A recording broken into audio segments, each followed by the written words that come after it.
Chazak ubaruch rabotai, besorot tovot. Bonne journée aujourd'hui en hébreu. Yom Tov, Yutet, le 19 Tammuz. En espérant, si Dieu veut, que ce sera une très bonne journée. Pour cela, je pense que depuis hier, chacun qui a commencé, qu'il a jeûné ou pas, s'il ne pouvait pas, il était dans la catégorie de ne pas jeûner. On a compris que c'est une période Ben Hametzarim, il appelle ça le prophète Irmiyahu, Jérémie, je crois en français. On est un petit peu coincé. Kol Rodfea, ici, Goua Ben Hametzarim. Tout cela qui courait après nous, ils savaient nous attraper dans cette période-là. Je pense qu'on a compris qu'il y a des choses à ne pas faire en ce moment. C'est par rapport à la musique, il faut éviter. Les mariages, il y en a qui ne se marient pas, il y en a un petit peu jusqu'à Rosh Chodeshav. On a vu que chez Rien, ou inaugurer des nouveaux vêtements ou des nouveaux fruits, ce n'est pas la période. Mais aujourd'hui, on va parler de quelque chose qu'il faut faire. Ce qu'il ne faut pas faire, il y en a beaucoup, il y en a des coutumes, il y en a des règles, il y en a Rav, Google, il y en a tout le monde, ils peuvent savoir qu'est-ce qu'il ne faut pas faire. Mais aujourd'hui, le message du Harizal et de Rabbi Chaim Vital, qui est de la base du Shulchan Aruch, au début, premier siman, Ora Chaim, Raoui lechol adam yere shamaim shiye metzer vedoeg al chorban bet hamikdash. Je vais traduire, essayez, on appelle ça en suédois Chayef Rabbi, la crainte de Dieu. Il dit le Shulchan Aruch, Raoui lechol adam, c'est une bonne, chacun qui a cette crainte de Dieu, pendant toute l'année, lui dit, il faut se mettre par terre à minuit et demi la nuit et faire le tikkun hatzot. Mais le Harizal, il dit, dans ces 3 semaines-là, avec tout ce qu'on ne doit pas faire, il y a quelque chose à faire absolument.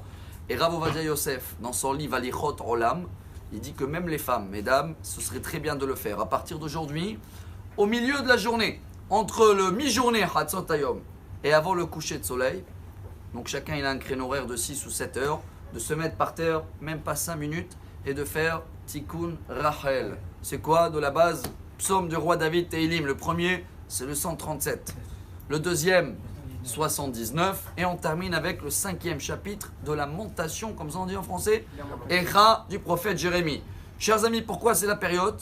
Parce que ceux-là qui aiment les valeurs numériques, Ben Hametzarim, c'est 776. Et c'est exactement la valeur numérique de la phrase Bitchou Badonai Adead, qui beya Hashem Tzur Olamim. C'est le moment de faire confiance à Dieu et de se rappeler que nous on a un confort total. Baruch Hashem, on a une génération, on en a tout, et Dieu il n'a même pas de maison.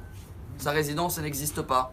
Et tellement c'est important que s'il faut mettre dans la balance prière honnête ou tikkun hatzot, slihot ou tikkun hatzot. Pourquoi? Slihot, je pardonne mes péchés. Prière honnête, ma prière. Là c'est la maison de Dieu. Alors que chacun de nous essaye à faire, à partager ce message du Harizal, qui est amené aussi au nom du Hida, Rabbi Yosef Chaim David Azoulay, au nom de Elia Rabbah.